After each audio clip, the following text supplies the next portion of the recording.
Don't let me interrupt you, Janny. So, quite all right. Let me start with some opening comments. Over the past 2 days, Secretary Blinken has been meeting with people from across the department to discuss the work ahead of us over the next 74 days between now and January 20th. In those meetings, he has emphasized 2 points. First, the peaceful transfer of power is an essential element of our democracy that is vital to our nation's security.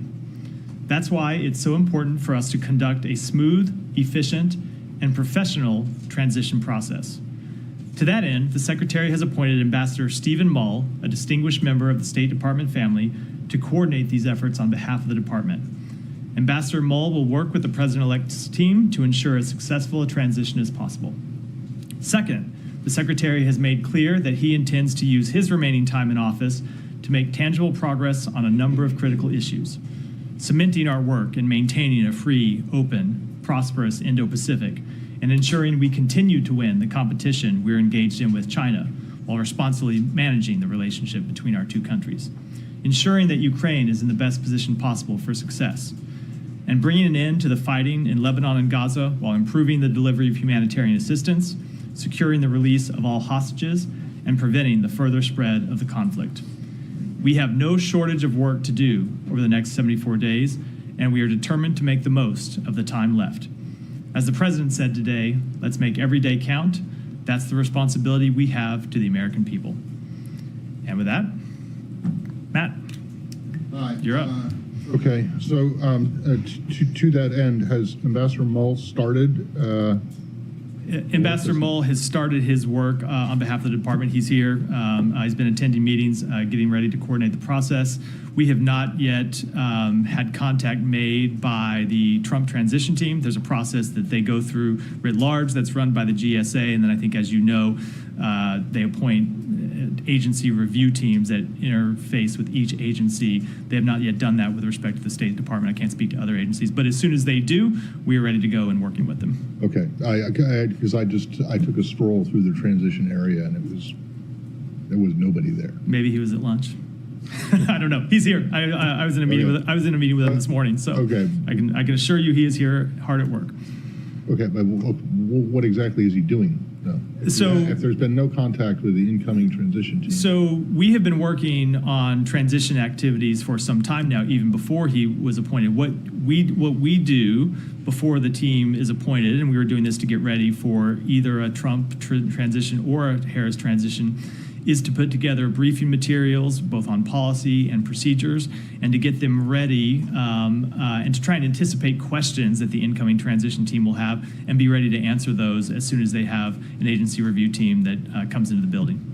Okay, but there's no deadline for them to show up, is there? I mean, this is not the first time. This is like the seventh transition that I've witnessed. There's not a deadline. I suppose January 20th would be a deadline, but we are ready to go. They can proceed with the process as soon as they're ready, and we are. That's up to them. That's up for them to decide. We're ready. We're ready on our end. Well, what I'm saying is that, like I said, I've been through this multiple times. So, it's been my experience in the past that the incoming transition team never usually shows up this early after an election, and you're saying that that's exactly this. Yeah, they have not. I won't speak to past precedent, but it's they haven't at this point. Okay, I'm sure people have questions about this, but I want to go to the Middle East. Yeah. But I'll wait until the transition stuff before we go. Other transition things. Well, take us. Go ahead. How is the State Department how is the State Department planning to handle conflicting policy goals in the Middle East between the current and the incoming administration? Meaning, the incoming president has said that he doesn't necessarily feel that a ceasefire deal in Gaza is the best way to resolve the war. We obviously know Secretary Blinken and President Biden are like 100,000,000% committed to that. Is it something where there's room for sort of talking about it in negotiations, or do you continue 100% on?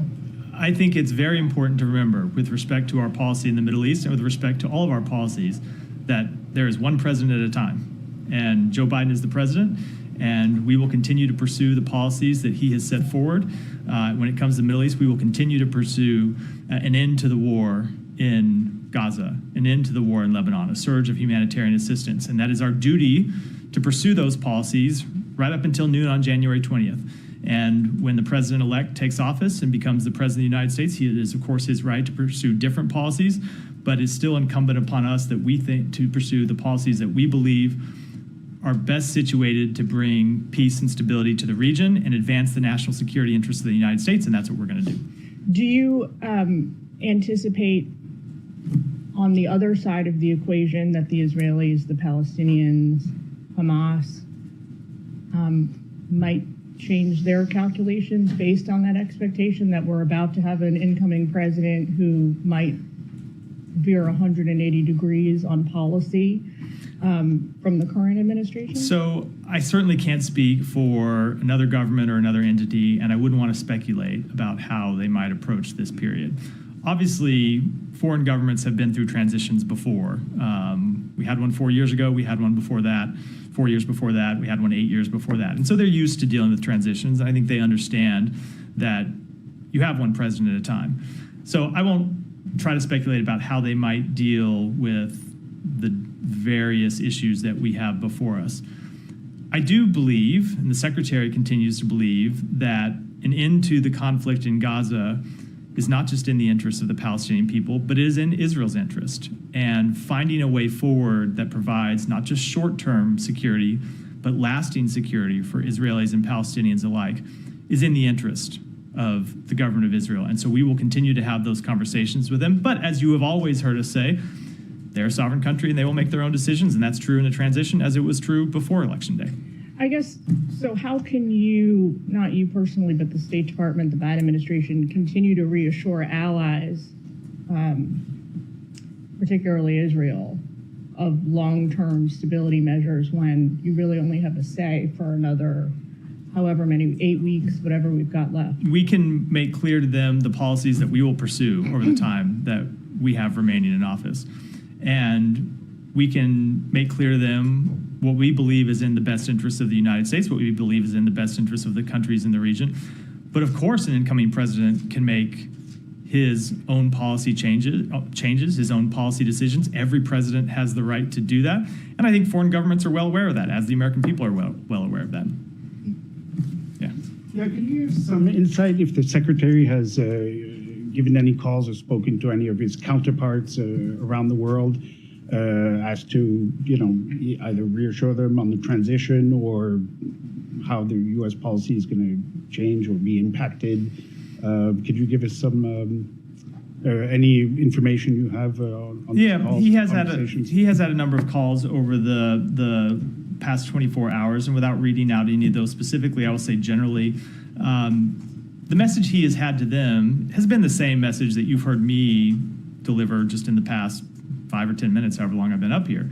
And that's that we are going to pursue the policies that we are advancing when it comes to the Middle East, when it comes to the Indo-Pacific, when it comes to supporting Ukraine, and of course, the many other policies when it comes to trying to advance stability in Haiti and trying to reach a ceasefire in Sudan, many of the other hotspots we're dealing with around the world. And I think they all have heard from us privately what they see publicly, what you saw from the President of the United States today, that we are committed to a peaceful, successful transition. That is a commitment that we take seriously. It's part of our oath it's a part of how we interpret our oath of office. It's part of how we interpret our duty to the American people.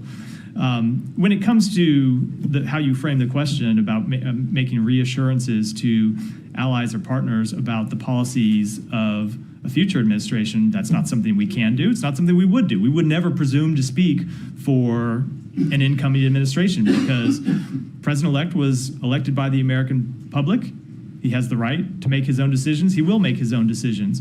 So we will speak on what we believe are the right policies that we have set, and we'll make clear what we believe is in the long-term interests of the United States. But the incoming president will make his own decisions. And here's the thing: as I said in response to the previous question, these countries are used to dealing with the United States. They understand that we have elections every 4 years, and they understand that there are changes in policy that flow as a result of those elections. There were significant changes in policy 4 years ago when President Biden took office. And without speaking to what those may be, because it wouldn't be appropriate for me to do that, I couldn't possibly speak for another administration. I think everyone well understands that's how democracies work. Yeah. You don't care to share any of these particular readouts? We may have calls that we read out over the coming days. We may have calls that we read out over the coming hours through our normal process. But I just meant when I speak to this kind of general conversation, I don't want to say with respect to any particular Specific. foreign minister. Yeah. But are we talking just to have a sense of really working the phones, or is it just Just had a number of calls. I would look for us to be reading out calls over the coming days. Yeah. Thanks. On these calls, can you say who the Secretary is now liaising with in terms of who his counterpart is with Israel, given that there is a new Israeli defense minister? Does he have any communication yet with Israel Katz? And can you give a bit more details on whether he's had a conversation with the Israeli defense minister since he switched roles? He has not yet spoken with the new defense minister since he assumed his current role 2 days ago. As you know, Israel Katz was the foreign minister. Before that, he met with the foreign minister on one of our previous trips to Israel. The secretary has conversations with not a fairly wide range, but an extensive range of Israeli counterparts. Of course, he meets with the prime minister when we're in the region, and he talks at times with the minister for strategic affairs. He talked to the previous defense minister. I'm sure he will talk to the current defense minister in the coming days, but he hasn't in the 2 days since he took the job. Okay, and we're, I think, a little under a week away from this deadline with Secretary Blinken and Secretary Austin's letter to the Israelis. Can you give any updates beyond what you've already said in previous briefings on any things that Israel has ticked off that list ahead of next week? And also, as well, in the letter, could you give an update on the channel that the U.S. is hoping to establish with Israel on civilian harm? Let me take the second question first with respect to the channel. We have had conversations with them in the past week or so about establishing the first meeting of that channel.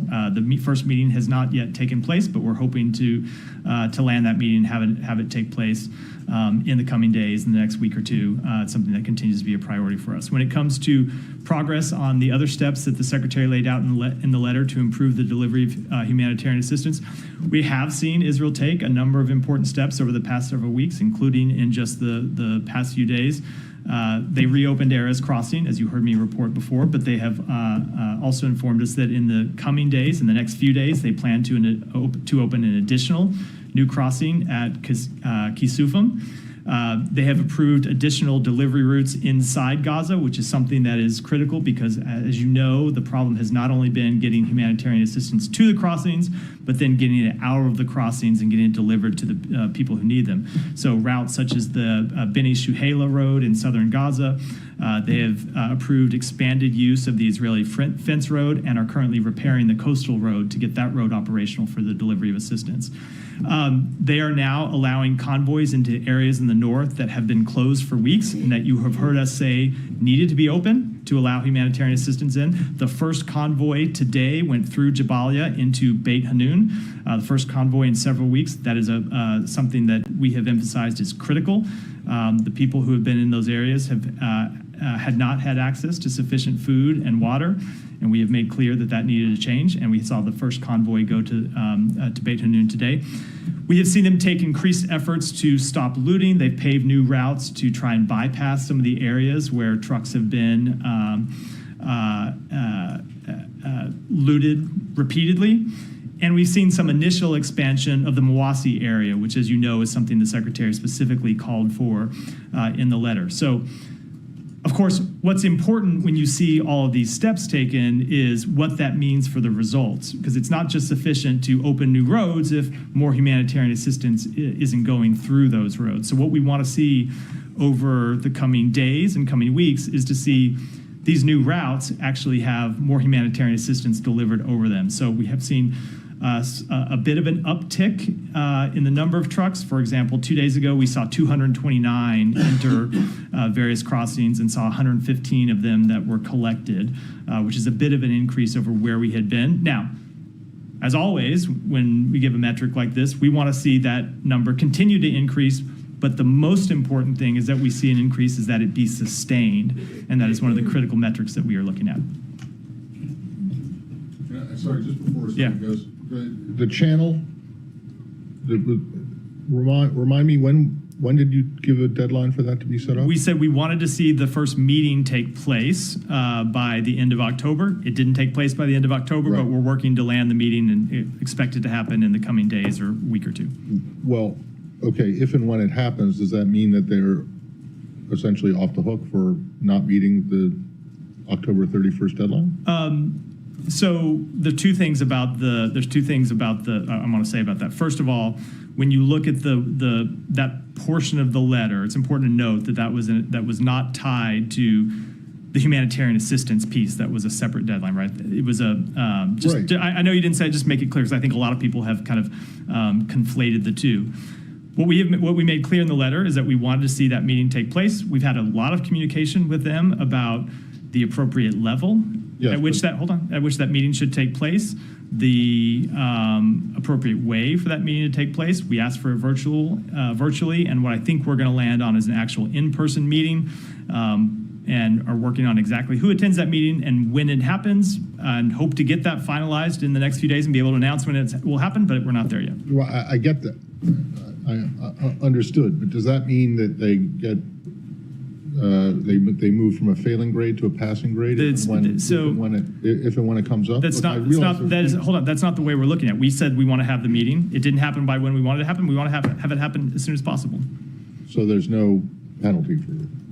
We want to see the meeting take place. Ultimately, what we care about is getting a result and is get that Right. channel established so we can start to get information. I just in. want to know, because I mean, if you're going to say, oh, it's okay to blow through this deadline, but you still have the meeting, but it might not be for another 2 weeks, but then it's okay, and you don't regard it as them ignoring. We want to see it. We want to see it happen demand. as soon as possible. We're continuing to press for it. All right. Sorry, sir. Yeah. So. Following on from that, with the 30-day deadline, in the letter it lays out, well, it suggests there will be implications for U.S. policy and law. Given now that this administration only has a couple of months left, what is the downside for Israel if they don't follow these demands? I don't want to speculate about what may or may not happen. We have made clear that there are potential legal and policy considerations from failure to improve the humanitarian assistance situation in Gaza and implement a number of the steps that we outlined in the letter.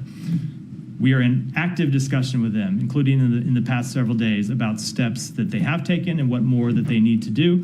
And we'll make an assessment when we get to the end of the period. And beyond that, I wouldn't want to speculate about what may or may not happen. And in the last, I guess, 2 days, do you have any sense that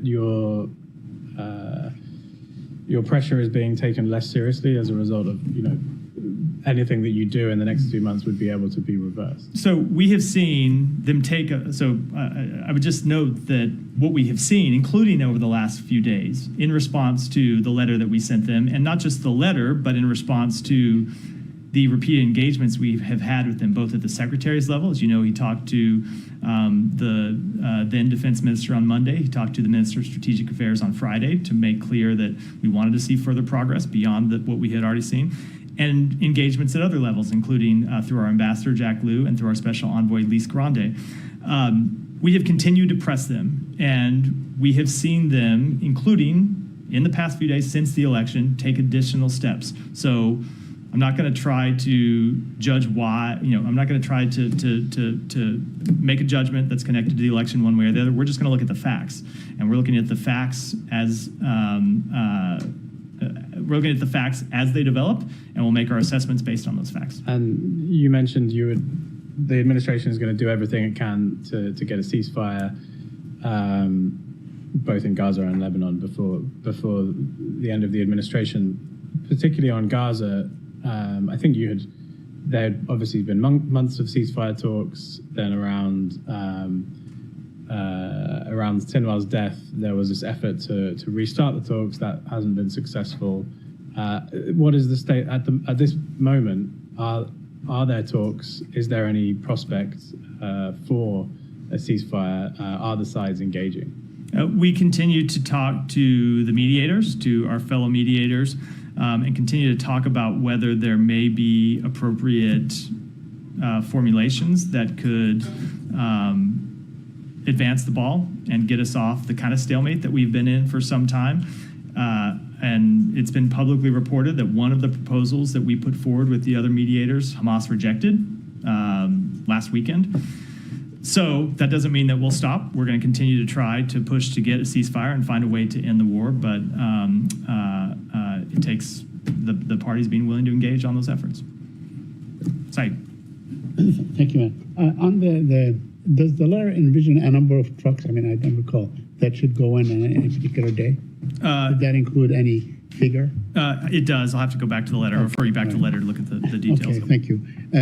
I want to ask you about reports on Beit Lahia that it is being ethnically cleansed. Are you aware of these reports? And are you in a position, this administration, does it have a plan, or could it have a plan to prevent this from happening? So I think that you were referring again to the so-called general's plan. Yes. And I will just make clear that we have engaged directly with the government of Israel on this question. Right. The secretary raised it directly with the prime minister when we were there 2 weeks ago. The prime minister said, that is not our plan. It's not what we're implementing. They can speak for themselves. I'm just reporting what they said to us. And the secretary made clear, both privately and publicly, that we would firmly reject any such plan. And you have seen us push for expanded humanitarian access into the areas where fighting is going on, including into these restricted areas. And as I just noted a moment ago, today we saw, for the first time in several weeks, a convoy of humanitarian assistance actually go into Beit Hanun. And it's important that delivery of humanitarian assistance continue to those civilians that are in even in an area where fighting is occurring. Mm-hmm. So, but you don't observe yourself that what is happening is basically, I mean, I don't know if you want to term it that way, but it is like ethnic cleansing. It is like driving people out or trying to drive them out. So I'm not going to characterize. The government of Israel can speak for itself what it is doing. What we are making clear to the government of Israel is we don't want to see people displaced from their homes. Now, look, if there is fighting in an area, evacuation is an appropriate thing to occur. This has long been the policy of the United States, long been the policy of other governments, that if a government is operating militarily in an area where civilians are sheltering, that you want to see civilians have the ability to evacuate their homes so they can move to safety. At the end of the fighting, however, we want to see them move back to their homes and want to see them move back to their neighborhoods and have the ability to rebuild their homes, knowing that, of course, in many of these areas, their homes have been destroyed, their entire neighborhoods have been destroyed. In the meantime, while people are still in areas where fighting is going on, we want to make sure they get humanitarian access, and that's what we're going to continue to push for. But in this case, they have been moved back and forth many times, and they have been struck. Let me ask you about UNRWA.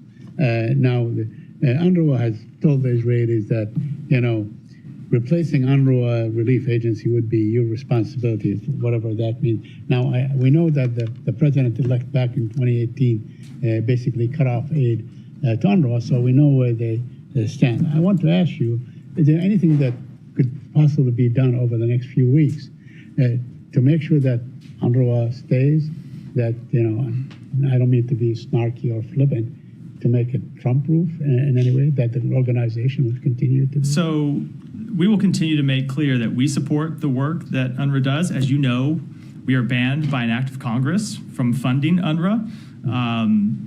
That law is not going to change before President Biden leaves office, but we support the work that UNRWA does. But as to what decisions will be made by the future president, I obviously can't speak to those. There will be a new president on January 20th. They'll have their own, I assume they'll have their own press briefings, and you can show up and ask them the questions about that, Saeed. Can I ask you a question on the tonnage of bombs dropped on Gaza? It is said that 85,000 tons of bombing has happened. Do you have a figure? Can you confirm that or deny it? I don't have a figure, but I can tell you, obviously, the destruction of Gaza has been widespread, and the civilian harm that has emanated from that destruction has been widespread. We've seen over 40,000 people die, many of them civilians. And Said, it just goes to illustrate again why we are trying to reach an end to this conflict, and not just a temporary end to this conflict, which is always important to emphasize, but an end to this conflict that is durable and won't just lead to further conflict between Israel and Hamas, or Israel and other terrorist groups. We want to see Hamas replaced by a different governing authority in Gaza, and that's what we're trying to achieve. Thank you. One of the objectives you highlighted in your office was Ukraine. You said we're going to make sure Ukraine is in the best position for success. Can you give a sense of how you're going to spend next 2 months to ensure just that? Anything differently? So I don't have any new. Sorry, were you still going with the question? For instance, funding. With what? With funding issues. Will you be working with the Congress on new supplemental? And also, will you ensure that seized Russian assets, all of them, are transferred to Ukraine? So I don't have any new announcements to make today, but I can tell you that the president has already made clear that the funding that Congress has been made available, we are working to get all of it out of the door, all of the drawdown authority out of the door to Ukraine before the end of his term. And when it comes to the sovereign assets, we have also made clear that we're trying to operationalize that money as well before the end of the term. And for the details of that, I'd refer you to the Department of Treasury, which of course is the primary agency for that particular aspect. Sure. In terms of capabilities, you made some change capabilities. In May, you changed some capabilities. You allowed them to use your American weapons to hit back inside Russia. That was in response to Kharkiv operation. And now, given the fact that North Koreans are already fighting, in different zones, will you be ready to let them use those weapons in Kursk area? We are consulting with our allies and partners about the appropriate response to the deployment of North Korean soldiers inside Kursk to potentially engage in combat with, or I should say, against Ukrainian soldiers, but I don't have any announcements to make today. I'm just having a hard time to understand what is the red line. I don't think you are. When they start training, you said you were concerned. I'm sorry? When they started training North Koreans, you said you were concerned. When they moved them to the zone, deployed to the fighting zone, you said you were deeply concerned. And hopefully you will stop being concerned and act, actually. So, Alex, I appreciate the fact that you ignored the answer that I just gave you, but if you would listen again to the answer I said, we are consulting with our allies and partners about what the response should be right now. And I'm not going to preview what that response will be because it's appropriate that we have those conversations with our allies and partners. I think it's important to remember that the response to Russia's aggression against Ukraine has not been just a United States response. It's especially important to remember this in the context of some of the other questions I'm getting today. It is a response that we have organized on behalf of more than 50 countries. And so we are going to consult with them about what the appropriate response should be, whether it be from the United States, whether it be from other countries, whether it be a joint response like we have undertaken today. On that line, Matt, there's one more, and then I'll go to Jenny. Thanks so much. The reports that the U.S. government is preventing Sweden from sending badly needed AWACS aircrafts to Ukraine. Why would you do that? I haven't seen that report, Alex. I can't comment on the veracity of it. Jenny. Thank you, Matt. I have a few questions on Russia and North Korea and China. Russia recently conducted new strategic nuclear exercises, and North Korea's Kim Jong-un announced that the preparations had been completed at the Punggye-ri nuclear site. Meanwhile, the vice chairman of Russia's National Security Council warned that the United States was mistaken in thinking that it would not use nuclear weapons, and said that Russia's use of nuclear weapons was inevitable. What concerns do you have about the nuclear alliance between North Korea and Russia? So we continue to have concerns about the deepening security partnership between Russia and North Korea. And with respect to those comments, I'd say they're reckless. And as always, we would urge Russian government officials to against making such reckless statements. The North Korean Foreign Minister Choi Sun-il met with the Russian President Putin and the Foreign Minister Lavrov and the President to work together until Russia wins the war in Ukraine. Do you think that North Korea's actual involvement in the Ukraine war will prolong the war? I don't want to speculate. I can tell you that on behalf of the United States, we are going to continue to support Ukraine. We are going to continue to support them on the battlefield, and we're going to continue to work to maintain the alliance that we have put together to back Ukraine to respond to Russia's aggression. Lastly, in China, a spokesperson for Chinese foreign minister said that dispatching North Korean troops and the North Korea-Russia military alliance is something North Korea and Russia can do as a sovereign nation. What is your assessment of this? You've heard us speak to this before. We think that the deepening security partnership between Russia and North Korea, and certainly the deployment of North Korean troops to engage in combat against Ukrainian soldiers is something that ought to be of concern to everyone in the region. We've raised those concerns directly with China, said to them that we believe this should be a concern of theirs, and it's something that they should raise with both countries. Thank you. Following up on Simon's question on the negotiations post-Sinwar, afterwards, the immediate question on the State Department's mind was, is Hamas going to be willing to negotiate in good faith? Are they actually interested in reaching a deal? I know you said that they rejected the proposal that was put on the table over the weekend, but have you made a determination on whether they are willing to actually accept any proposal? So it's not an assessment we make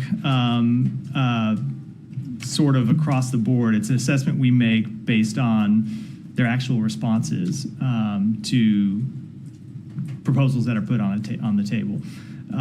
And what we have seen since the death of Sinwar so far is they're not willing to engage on those proposals. Now, that doesn't mean it won't change. Doesn't mean we shouldn't go back and work with our allies and partners to try and find a way to bridge the divides and get a ceasefire that would get all of the hostages home and would set the table for a broader end to the conflict. That, of course, is what we're trying to do. But just when you look at their, just judging on initial actions by the Hamas leadership in the several weeks since Sinwar died, they rejected the first proposal that was put on the table. So when Secretary Blinken went to the Middle East in the wake of Sinwar's killing, he said that there was a clear moment and the effort was to try to seize it. Is it fair to say that that optimism has dwindled? We still believe that there's a moment that we ought to capitalize on and that we ought to seize. And we continue to look to try and see if there are other proposals that can get us to yes, and whether there are different ways to put things forward that would, as I said, bridge the divide and kind of break through this logjam that we've been in. We're not going to give up on this effort because it's too important to the Palestinian civilians who are suffering. It's too important to the hostages that are suffering. It's too important to the long-term peace and stability of the region. So we're going to continue to push forward despite the obstacles. Yeah, Rabia. Turkey, along with 52 countries, submitted a letter to the United Nations urging for and halt to arms transfers to Israel, and there are increasing calls on this issue. Is there any possibility that the Biden administration might consider halting our weapons shipments to Israel if Israel does not meet the demands outlined in the letter? So we made clear in the letter, and I made clear from the podium, that there are potential policy and legal ramifications that flow from Israel not being in compliance with U.S. law, and we're going to follow the law. Do not want to speculate about where that's going to land. We're going to continue to look at the progress that they have made and make our assessments based on on that progress. Can you elaborate more on what do you mean by following the law? It means that we're going to follow the law. If you look at 620I, which is the thank you for the laugh, Matt. If you look at six, follow the law means it means we're going to follow the law. And I'm about to elaborate on it. I think if you look at that was the extent of your answer. if you look at 620I, which is the version of the Foreign Assistance Act, it makes clear that countries need to not take any steps to impede the delivery of foreign assistance. That's the exact statute that the letter references. And so we're going to look at their compliance with that statute and make the appropriate judgments under it. Yeah. Thank you. I don't know how many briefings you're going to address before the transition, but just wanted to say we will miss you and Vedant because you guys are true image of the values this country stands for. The way you deal with the foreign journalists, I really appreciate that. That's kind of you. Thank you. I wish I could believe you spoke for all of your colleagues, but No, I'm just. I will miss all of you as well. But My I'm, personal opinion. you know, as they say in Monty Python, I'm not dead yet. So people are celebrating in different parts of the world, like in Pakistan, India, North Korea, Russia. The majority of the Pakistani people believe that Trump will get Imran Khan out of prison. I was talking to a Russian diplomat this morning, and he told me that Russia is getting prepared to negotiate ongoing war with the upcoming Trump administration. Arab Americans also hope that Trump will bring peace in the Middle East. So do you really think that the current foreign policy is one of the issues your administration lost the elections? I am not in any way going to speculate on the outcome of the elections. If you turn on cable news, there are any number of pundits who will give you all sorts of different reasons on how the election was decided, but certainly not appropriate for me to speculate from a U.S. government podium about what those reasons might have been. A few media reports claim that White House plans to rush billions of dollars in security assistance to Ukraine before President Joe Biden leaves office in January, as Trump has been critical of Biden's assistance for Ukraine. Is it true, rushing billions of dollars to Ukraine before the transition? Yeah, we've been quite open about that the money that was appropriated in the supplemental, that we intend to do everything in our power to get all that deployed to Ukraine before the end of the year. I'm sorry, before the end of the term, excuse me. Yeah, go ahead. I'll come back to you. Go ahead. Thank you, sir. My name is Gregor Meyer. Thank you for having my question. I want to ask about the collapsing German government that we see in the last days. Can you make any remarks about that implications that may have on the U.S. and on U.S. foreign policy? And also let me join the gentleman to thank you for the cooperation with foreign policy. Thank you. That's nice of you. So Germany, of course, is a valued NATO ally and an indispensable partner of the United States. We have full confidence in the strength of Germany's democratic process and will continue to work with Germany on our shared priorities. Go ahead. I'll come to you next. Excuse me, Matt. The Knesset just has passed a final law to expel the families of Palestinians who carry out attacks against Israel, and this law is aiming to imprison children as young as 14. Do you support these measures, which some activists and legal experts consider it as a collective punishment? Let me take the question back. Only I saw just before I came in here that Israel had passed the law, but I want to look into it more. I want to look into it a little deeper before I get you a full answer. Okay. The second question is do Palestinians have right to full sovereignty in making their own decision without interference from you or Israel, for instance? If they choose any group you and Israel doesn't like to rule their lands and something like that, are you going to impose any sanction on them or not? Because you don't impose any sanction on Israel when they don't follow your decision, or they don't apply your ideas or something like that.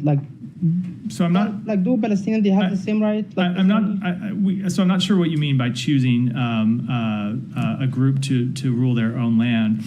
I would say that let me just say we absolutely support the Palestinian people's right to self-determination, to fulfill their legitimate aspirations, and that's why it has been the policy of the United States, and is one that we have actively pursued to try to establish an independent Palestinian state. And we continue to believe that is in the best interest of the Palestinian people and also in the interests of the government of Israel. And that is what we are pursuing. True.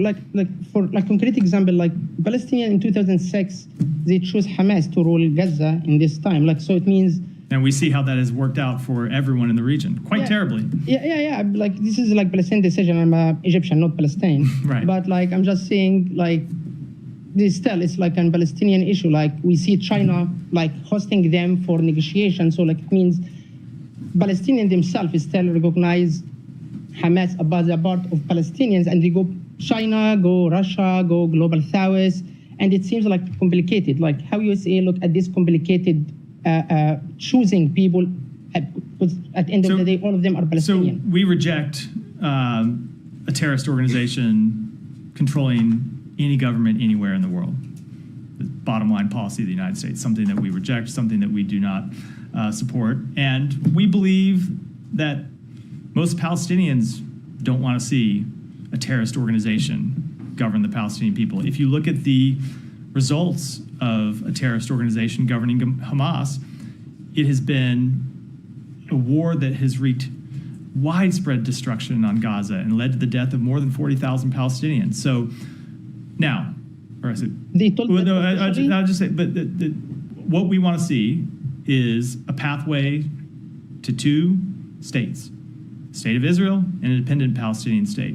And that's what we're going to continue to try to pursue. There's just no other way to put it than that. Go ahead.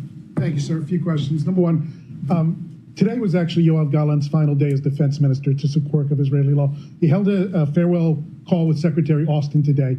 Considering he's one of the addressees on that 30-day letter, did Secretary Blinken hold any last-minute call with Minister Gallant? He hasn't talked to him today. Obviously, he's talked to him a number of times, both in person and over the phone. Has talked to him as recently as Monday. We saw Yoav Gallant as a valuable partner that we have worked with on a number of issues, and we will continue to work with his replacement as the defense minister. Ultimately, the letter was addressed to him in his capacity as defense minister, not his personal capacity, so the function will carry over to his replacement.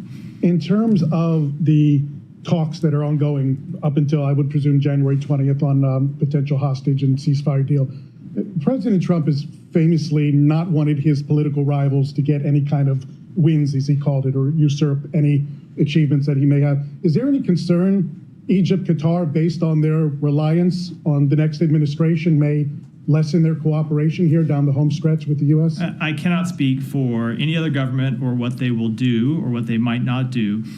I would just point out that an end to the war in Gaza is not a win for Joe Biden. An end to the war in Gaza is a win for the region. And ultimately, it is a win for the Israeli and Palestinian people. And I think everyone in the region understands that this is a war we want to bring to an end as soon as possible.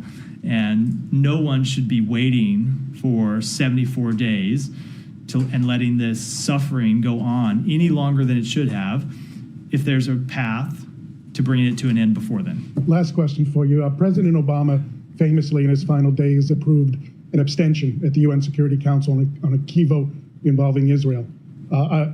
Most analysts say it's as a result of personal animosity between Obama and then Prime Minister Netanyahu.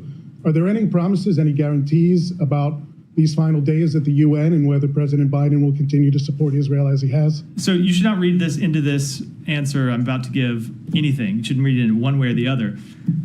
I cannot speculate on how we will vote on resolutions that are not yet even before the Security Council. Obviously, we will look at any resolution that comes up before the Security Council and make our judgments based on the interests of the United States, as we always do. Yeah. In practical terms, what will happen to the incidents that are being investigated and assessed by this building? Some 500 incidents about what Israel has done in Gaza. Will any conclusions from those investigations see the light of day before there's a transition? How might that process be impacted? I know there's Churg, I know there's lawyers working in this building.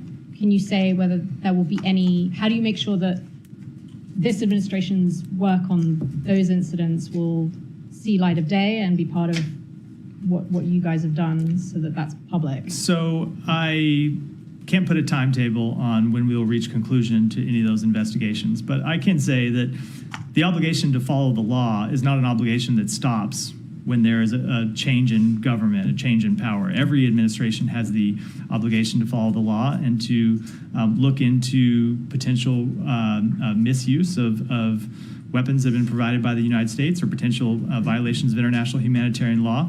That's just the law. Are you worried, though, that could be impacted at all? Like, again, like that's why I'm asking whether there could be any conclusions. Are there any conclusions that this administration would want to reach on any of those incidents? We want to reach those conclusions as soon as we can, separate and apart from January 20th, and separate and apart from any change in government. And that's true whether Vice President Harris had been elected. It's true now that Donald Trump has been elected. It's something that we are working to bring to a conclusion as soon as we can. But any work that is midstream in a change of government, if it's work that's required under the law, that's work that's supposed to continue. Just come back to your comment. Next. You mentioned on that you're going to try to deploy all the appropriated aid for Ukraine before the end of the administration. Is there anything beyond this sort of deploying what's already been appropriated by Congress that this administration can do to, as you said, put Ukraine in the strongest possible position? Nothing that I'm ready to announce today, but we will continue to consult with our allies and partners. We have a number of upcoming multilateral meetings where we will be talking about the issue of Ukraine with the coalition of countries that we have put together, and we'll be talking about work that we can do, and we'll be talking about work that they can do to continue to ensure Ukraine's success. And if the president-elect has spoken about solving the conflict in the first 24 hours in office, obviously that I'm interested in whether in the last 2 months of the administration, would you facilitate talks on ending the war in Ukraine if both parties sort of express a willingness to start talking towards that? So if President Zelensky decides that he wants to enter negotiations, of course, that's something that we would support. That has been our policy, our longstanding policy, that it is up for President Zelensky to decide when it's time for negotiations. It's not something that is appropriate for us or for any other country to push him into. And we would support him in any process to try and ensure a just and lasting peace. But that is ultimately his decision, not ours. But as always, and you can just look at the statements that he continues to make, we have seen no indication from Vladimir Putin that he is willing to drop his demand to continue to gobble up Ukrainian territory. I'm sure there's a negotiation that Putin would accept where he gets everything that he wants and Ukraine gets nothing that it is entitled to under the law. But that is not a negotiation that President Zelensky has been interested in, nor should it be. Under what law? Under the UN Charter, that Ukraine can maintain its own borders and maintain its territorial integrity, sovereignty. Go ahead, then we'll wrap for today. Thanks, sir. 2 questions, please. I just came back from a short trip to India, and in India, all over India, people are talking about that there are attacks going on Indian American community and also especially Hindus in Bangladesh, in Pakistan, in Afghanistan, and also a few incidents in the US and also in Canada. My question is now, even President-elect President Trump also spoke about atrocities against Hindus in Bangladesh during his campaigning. So what US is doing as far as this atrocities going on against Hindus in Bangladesh, because after the departure of Prime Minister Sheikh Hasina and interim Prime Minister Mr. Muhammad Yunus said, if these attacks continues, he will resign the post, but attacks are still going on. He's still on his post as Prime Minister. So we discussed this in the past. We have, in our discussions with Bangladeshi officials, made clear that we want to see freedom of religion respected, and any attacks, we want to see people held accountable as is appropriate under Bangladeshi law. And that's true of our position in Bangladesh. It's true anywhere in the world. And second, sir, as far as this election is concerned, 4 years of U.S.-India relations under Biden administration, of course, Secretary of State has been many times to India and back and forth visits. So do we see any changes as far as diplomatic relations, people-to-people relations, visa, or even diplomacy and among others under the new administration, especially people-to-people, because they are talking in India, all the people are talking about that visa is the main concern between the two countries over there in India. So I'll repeat myself in a way that I'll probably have to repeat myself a number of times between now and January 20th, and that I can't speak, of course, for the new administration. But I will say that the strengthening of our ties with India is something that this administration is incredibly proud of, both through our increased alliances, through the Quad, through our work on a number of shared priorities. It's something that we focused on from day one and something that we see as a great success as we prepare to leave office. Thanks. With that, wrap for today. Thanks, everyone.